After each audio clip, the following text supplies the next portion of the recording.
You're lying awake at 3 in the morning, staring at the ceiling, doing mental math that never seems to add up. Will I have enough? What if I live to 90? What if the market crashes the year I retire? You've got spreadsheets, retirement calculators, and a financial advisor who keeps saying things like, stay the course, while your anxiety keeps saying, you're screwed. Here's what nobody tells you. Retirement security isn't about hitting some magic number that financial gurus pulled out of thin air. It's not about having $2 million or following the 4% rule like it's written in stone. The retirees who never run out of money aren't just lucky or rich. They've become a specific type of person. They've made identity shifts that completely change how retirement works for them. I'm going to break down 5 retirement archetypes that never run out of money and show you exactly how to become them. Not just the strategies, but the actual mindset transformations required. Because here's the thing. You can have all the retirement advice in the world, but if you don't shift who you are as a person, you'll still be doing that 3 a.m. anxiety math when you're 70. And before we dive in, make sure to hit that subscribe button and give this video a thumbs up if retirement security without the panic attacks sounds appealing to you. The first archetype is the dividend aristocrat. This is the retiree who lives entirely off investment income without ever touching the principal. They're not spending down their nest egg and praying it lasts. They're collecting checks every quarter like clockwork. And those checks keep growing. The massive psychological shift here is moving from I need to save money to I need to build income streams. Most people accumulate a pile of cash and then watch it slowly disappear in retirement. The dividend aristocrat built a machine that prints money forever. Here's how it works in simple terms.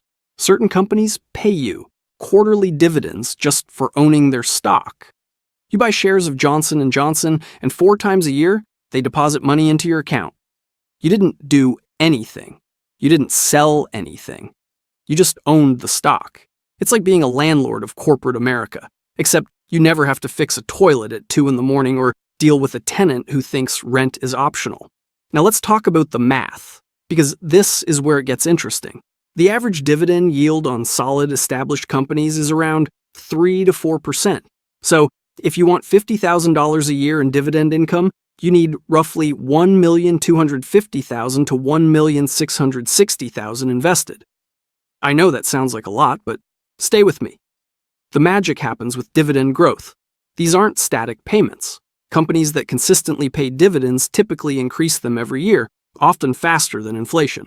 So that $50,000 in year 1 becomes $52,000 in year 2, $55,000 in year 3, and suddenly you've got a self-sustaining system that actually gets stronger over time while your expenses stay flat or grow slower. This isn't a get-rich-quick scheme. This is a get-rich-certain plan. If you're 30 and you start building a dividend portfolio, by the time you're 60, you've got 3 decades of compound growth working for you. Your dividends are reinvesting and buying more shares, which pay more dividends, which buy more shares. It's a snowball rolling down a mountain, except the mountain never ends. The real talk here is timeline. You're not doing this in 5 years unless you're starting with serious capital. But here's what blows my mind. Most people spend more time planning their vacation than planning their retirement income strategy. They'll research the best restaurant in Cancun for 3 hours, but won't spend 30 minutes understanding how dividend investing works. The identity shift required to become a dividend aristocrat is viewing yourself as an income investor, not a stock trader. You're not trying to buy low and sell high. You're not checking stock prices every day having a panic attack when the market dips. You're collecting income. The stock price is almost irrelevant to you because you're never selling. You're building a personal pension that nobody can take away, that doesn't depend on a company staying in business or a government keeping promises. This is about becoming the type of person who thinks in terms of cash flow, not account balances. When you see a stock, you don't ask, will this go up? You ask, how much will this pay me every year? And will that payment grow? The second archetype is the geo-arbitrage expert. This is the retiree who figured out that your retirement savings don't exist in a vacuum. They exist in a specific geographic location with a specific cost of living. And that location dramatically changes what your money can do. Most people assume retirement means staying exactly where they are. Same house, same town, same expensive grocery store where a gallon of milk costs $6. The geo-arbitrage expert looked at that assumption and said, why? Then they did something radical. They moved. Here's the math that changes everything. $40,000 a year in parts of Southeast Asia, Mexico, or Portugal gives you a lifestyle that would cost $100,000 or more in California or New York. Your money doesn't just go further, it goes 3 to 5 times further. That $400,000 nest egg you thought was inadequate? In the right location, it has the purchasing power of $1.2 million. Let me put this in perspective. You can rent a beautiful 2-bedroom apartment in Chiang Mai, Thailand for $500 a month. That same money in San Francisco gets you a parking space. Maybe. If the parking space owner is feeling generous, you can eat out for $3 a meal in Vietnam. In Manhattan, $3 gets you a bottle of water and the privilege of standing in a crowded subway car. But here's where people get stuck. They immediately think, what about healthcare? What about safety? What about quality of life? Fair questions. Here's the thing. Many countries have better healthcare than the United States at a fraction of the cost. Medical tourism exists because people fly to other countries for procedures that cost 10 times more in America. Safety? Some of the safest cities in the world are in countries you've never considered. Quality of life? That's subjective, but having financial breathing room tends to improve quality of life pretty dramatically. And this isn't just about moving abroad. Domestic arbitrage works too. You can move from California to Tennessee and cut your cost of living in half, while actually increasing your quality of life. No state income tax, lower property taxes, cheaper housing, and you still get Amazon, Prime, and decent barbecue. You're not moving to a third world country.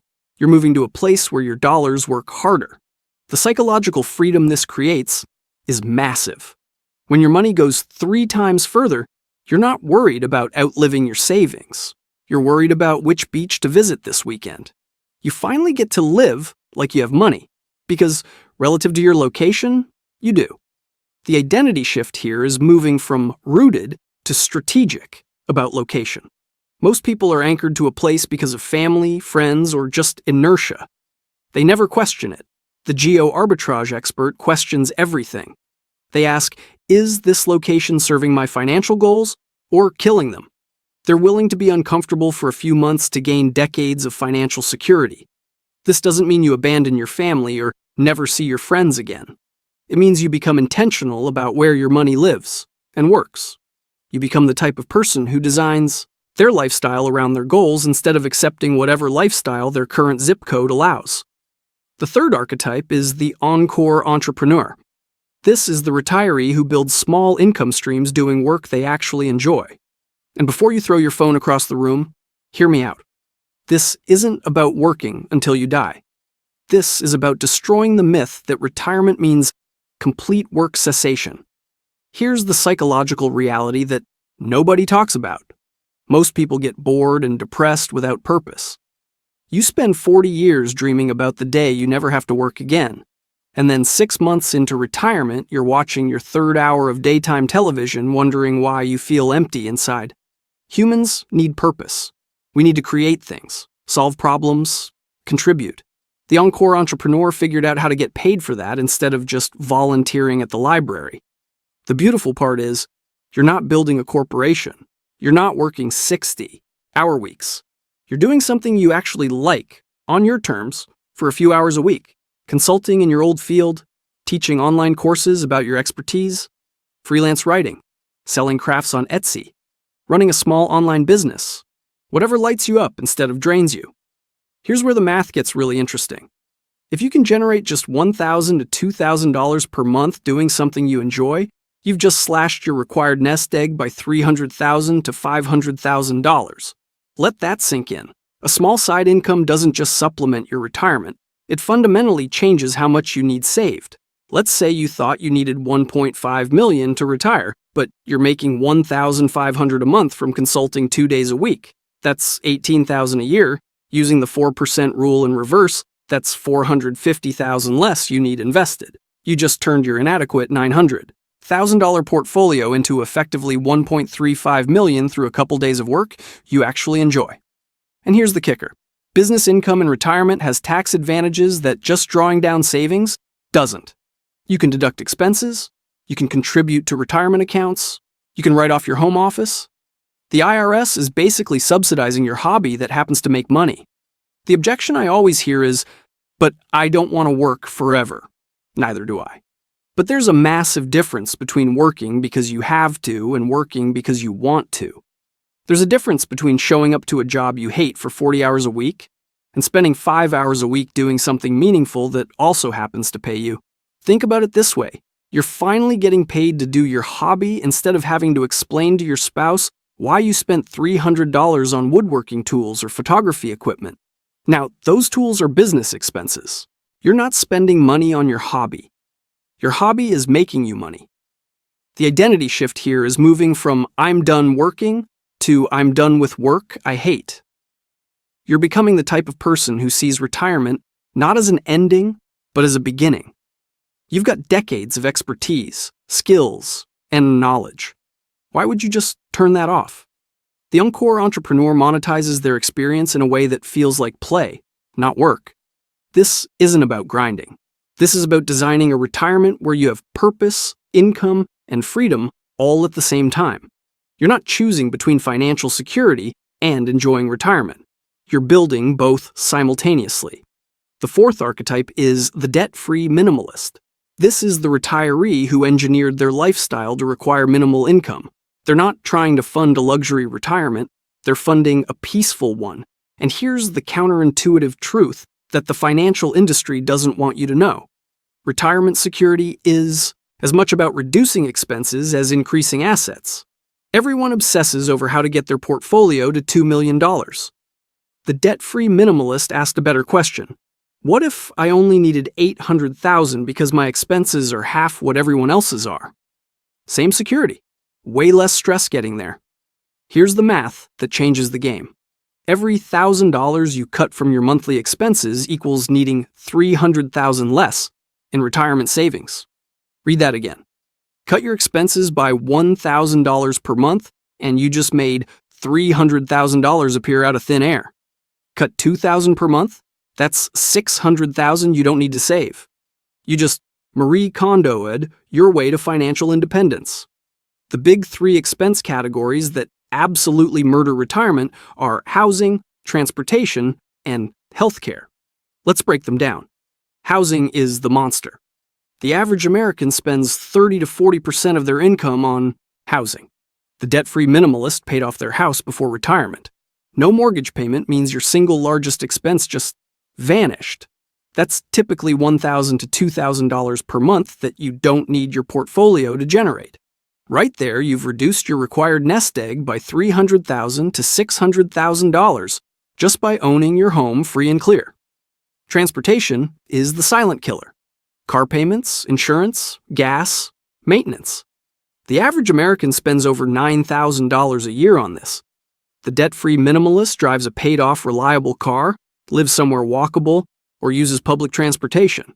They're not trying to impress anyone with a luxury car that loses value faster than ice cream melts in July. Healthcare is the wild card, but here's what most people miss. Staying healthy is cheaper than treating disease. The debt-free minimalist invested in their health for decades. They're not spending $500 a month on medications because they didn't spend 40 years eating garbage and avoiding exercise. The debt-free living multiplier effect is real. When you have no payments, every dollar goes exponentially further. No mortgage, no car payment, no credit card debt means your actual monthly needs might be $2,000 to $3,000 instead of $6,000 to $8,000.